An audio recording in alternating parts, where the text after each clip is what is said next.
Hello, everyone. I'm Chester44, also known as Fly, and welcome to this Let's Play of Baldur's Gate 3. Last episode, we've actually managed to make our way into the arcane tower that was located here. How? Well, the anti-magic fields of the Susser Tree.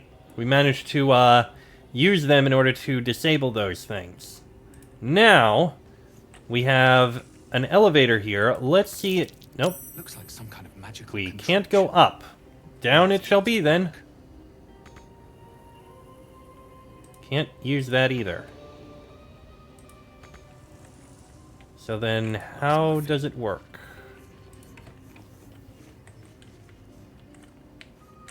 There must be something I'm missing. Okay, let me take out a torch so I can see a little better. So what does this book say?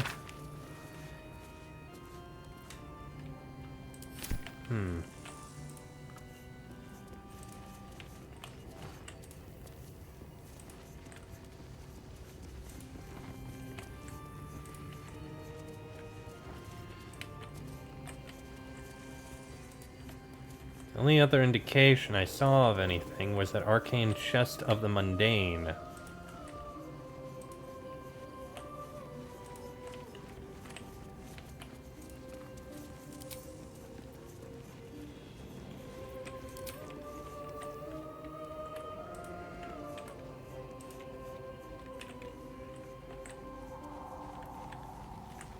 Evil's Ascent. Hold on. No, that's the tome.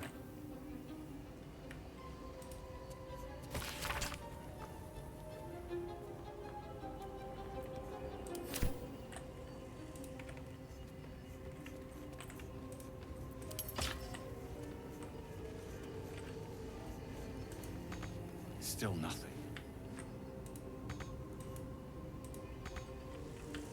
So how do we activate this?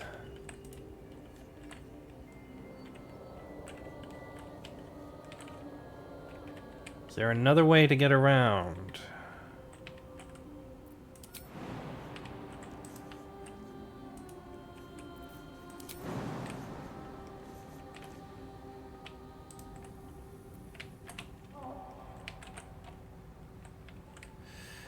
Wait, do I have to get around through here?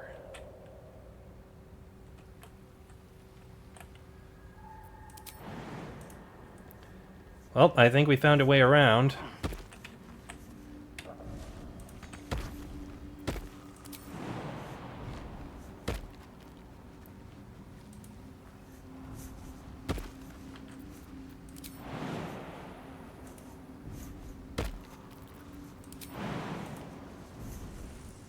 Okay, made it to this door.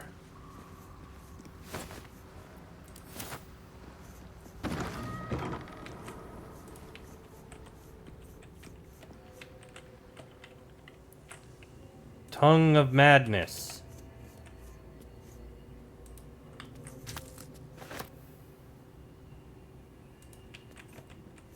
Okay, there's one of the things we needed.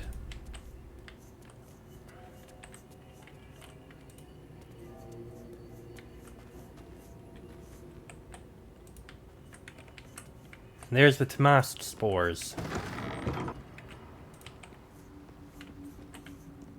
So we have found what we needed.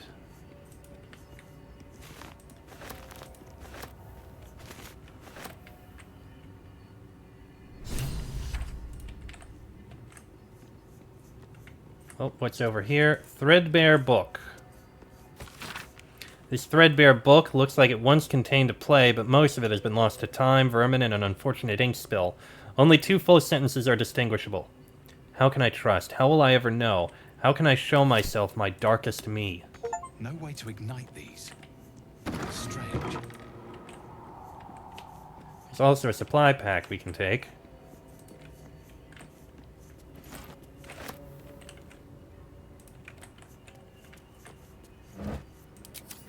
So, will this work? Still nothing. No, it will not. there another way to get further down? I mean, there's a door down there. Doesn't appear to be an easy way to get over there.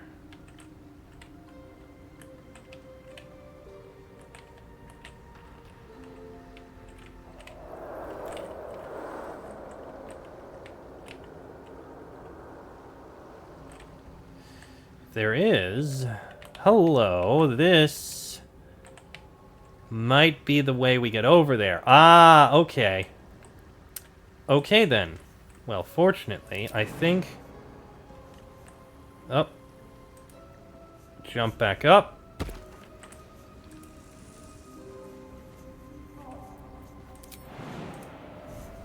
And I think we can head back up here. Now, if we head back this way, I think we can find a way to jump down to the bottom of the place.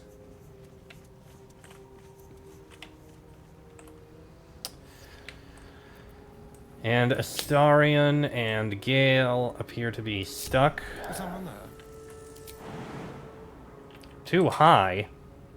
Son of a bitch. Gale, you are also unable to, aren't you? Okay, this is a problem.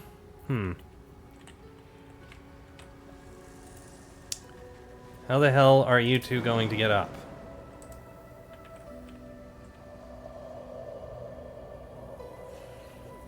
You know what? Give me a moment.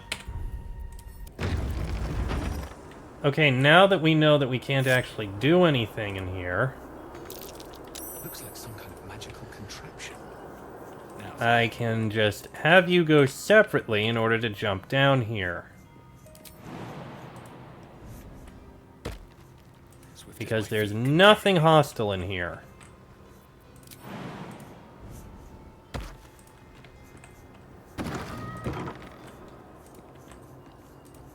Okay, you can pick up the tongues and the other things we need.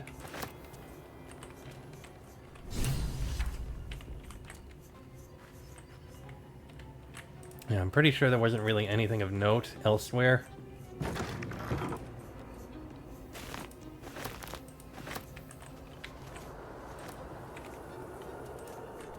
Okay, open up the door there. Read the book to say that we read it. Take the supply pack. And let's get you back up and out of here.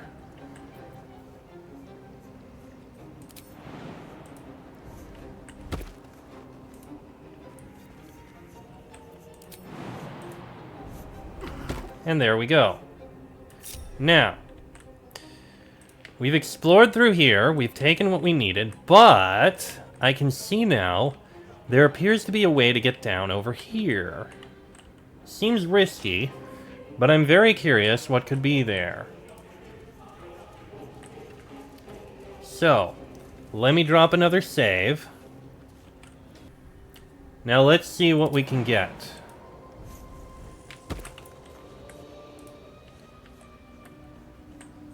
I don't know if anyone will be able to follow.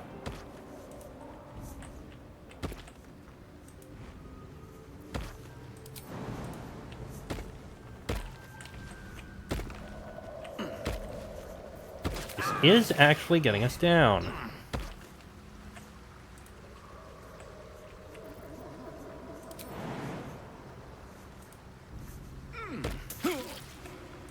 Almost there. that might be worth a look.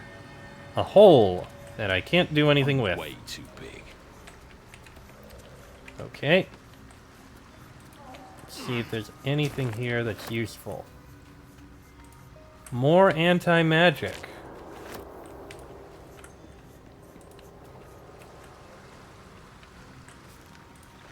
Ooh, is this actually a path?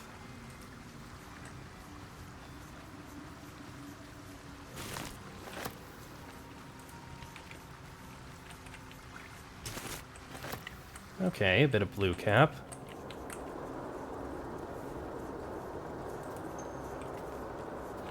Okay, another susser tree. There must be something hidden here that I just can't see because everyone else is back up there. And the door over here. Alright, we're just gonna have to bash our way in.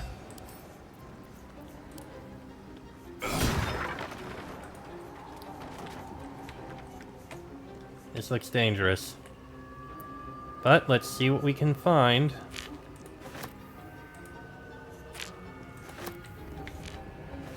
A lever.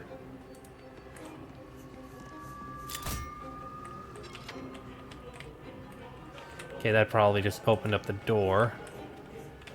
It looks like there's a hidden path down.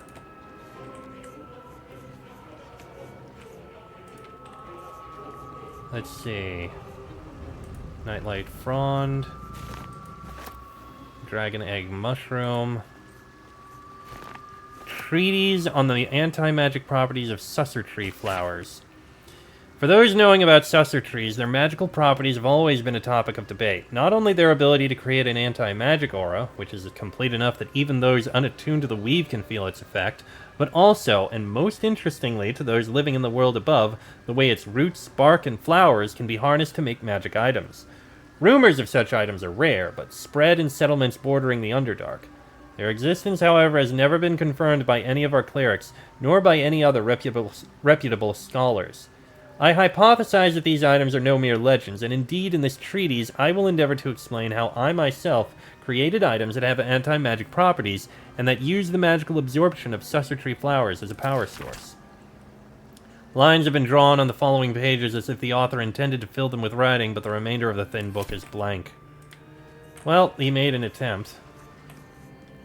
Withered blue petals. That was their attempts. Power generator! I bet if I combine this with the anti-magic...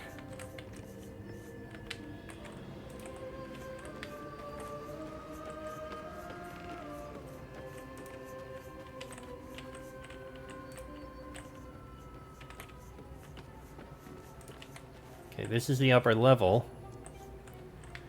But I think I understand. Oh, gilded chest.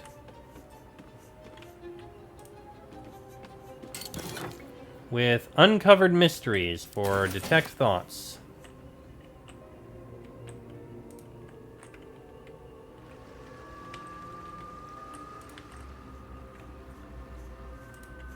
Okay, so I'm guessing I need one of those. So if I take a susser bloom... I hope everyone else can get back up. If not, I'll need to go through this again. Alone. Okay, so if I put this into the power generator...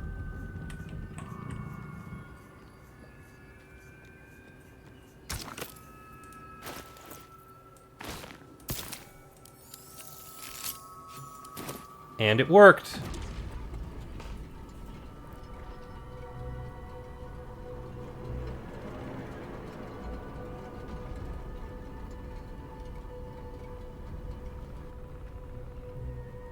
And now we have power. And the defenses are all out. And the braziers are now lit. Harnessing anti-magic to get magic. Oh, and there's things higher up.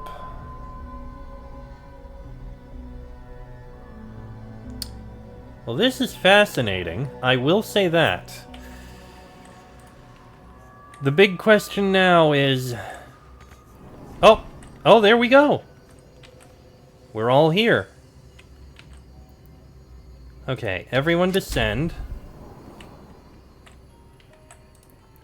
Now, everyone, if you don't mind, come out here, find the other thing that was here. There's clearly a secret passage down here that leads to something, but I don't know how to get in here.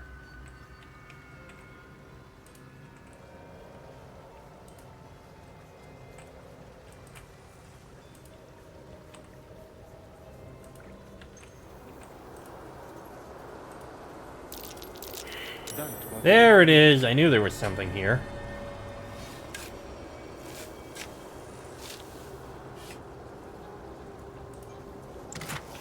We've got weave moss, acorn truffle, and a scroll of hypnotic pattern. Alright. Now, Let's head back up. And we'll see if we can find what is at the top of the arcane tower. I admit, this has been... This, frustrating as it may have been, is a bit of an interesting puzzle.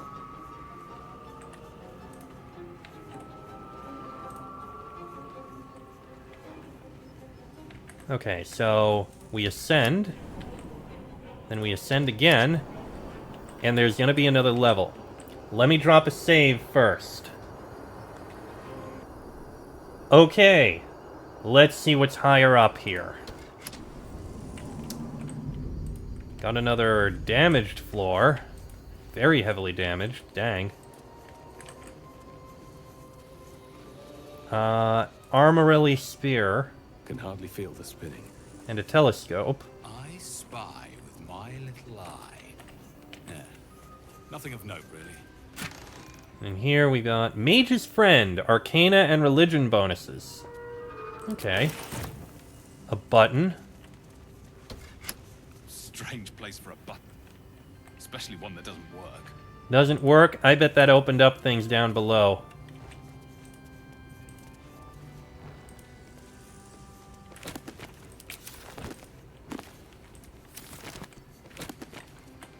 Let's see.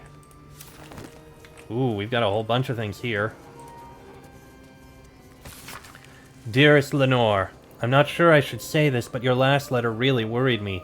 Why in all hells would you tame a bullet? Just because you found it near Myrna's grave doesn't mean that it's a sign. I'm really worried about you, Lenore. A bullet is not a pet. Using it as a guardian is one thing, but you sound quite taken by it. I know you don't want to come back before you finish your research, but if you are feeling lonely, you know my door is always open. Lots of love and hugs, Amarith. P.S. It really warms my heart to hear that you put the autumn crocus flowers on Myrna's grave. I remember she liked to roll around in them, even though she'd always sneeze after. She was such a soft, loyal dog. I wish there was more I could do. The Roads to Darkness. An epic tragedy about power, corruption, and loneliness. I think I can skip on this.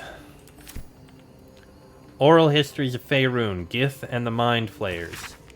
This book comprises several chapters, one for each cited source. It claims to contain first-hand transcriptions of the oral histories of several storytellers throughout the realm. Chapter 4, Baldur the Swift, 700 years of age, wood elf storyteller hailing from the Wood of Sharp Teeth. It took me several 10 days of quiet habitation in the wood before the venerable Baldur felt comfortable revealing his presence to me. The longer I stayed, demonstrating I was no threat to his health and peace, the more open he was to gentle inquiry. This tale, relayed to me on a chilly morning as we stoked a small fire between us, was like none I had heard before or since. I asked if it were fiction, and he insisted emphatically it was as true as his own right eye. Long ago, before my eyes and ears, before your lonesome quill, dear scribe, there was an empire of people, or perhaps only belief. An empire of brain-eaters, soul-wasters. They called themselves Illithids, the Flayers of Mind. The children of Gith were bowed, bent in service to the Flayers, a passionate people, made to serve a cold belief. The Flayers were untouchable, their minds a great oppressor. No proud will or passion could break Gith's children free. Until at last, a reckoning. Its source unknown, its power unproven, but its events history-making. The cowed would not be cracked. Gith's children fought back valiantly, their freedom theirs, the Flayers bent and broken till today. Engraved Githyanki disc. The disc is formed from slate and engraved with Githyanki writing. You examine them closely, but can't make much sense of them. Without a cipher or primer to aid you, the disc's message could be near impossible to discern. Seek a pattern in the writing. It's a high DC, but we can give it a try. I am going to re-roll that. We have the inspiration. There we go! In your mind's eye, the symbols trade places with each other until a clear pattern forms. And from that pattern, a story emerges. The Prince of the Comet, Part 1. So it was that we were free from Gake shackles and turned our blades on each other. The heavens were shattered, and one great empire was divided in two. Gith travelled to the Hells to broker help for her people, her cause. Vlaakith would have you believe Mother Gith proclaimed her our queen. Lies. Gith made no such proclamation. Vlaakith seized the empire against the mother's wishes, but Gith had nurtured a son, Orpheus, Prince of the Comet, the true heir. He knew Vlaakith's treachery. Orpheus rallied Gith's honor guard and declared the throne for himself. The War of the Comet had begun. Huh. It's an intriguing tale, and a forbidden one, given how expertly it was encoded. Lae'zel will surely want to know of this. And we will definitely bring it to Lae'zel. Strange disc. Are these Gith Yankee markings? Lae'zel might know. To the Grey. From Baraquir we made our stand, meant to rule but led astray. By wicked tentacle and wicked hand this world belongs to the Grey. Orindol stole all we had, yet taught the weapons by which to slay. Forge your minds to ironclad, this world belongs to the Grey.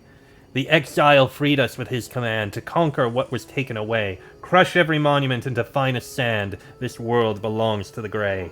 Trade your heart for steel intent, for with whip and mind we flay. Let them all hear of our descent. The world is nothing but Grey. Interesting. What have we got here? Torn out paper. The writing on this torn out strip of paper is shaky and blotted with tears, making it barely legible. The silence stretches on. I'm all alone. Please, can I hold your hands for just a while? An engraved dith of Githyanki origin containing a complex cipher that can decrypt ancient Gith dialects. A useful discovery if one should encounter such archaic writings. Well, I'll take that.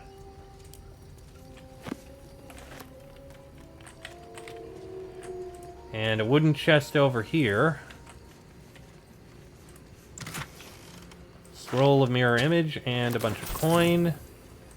And a cupboard here with Fringe Philosophy, Volume 5.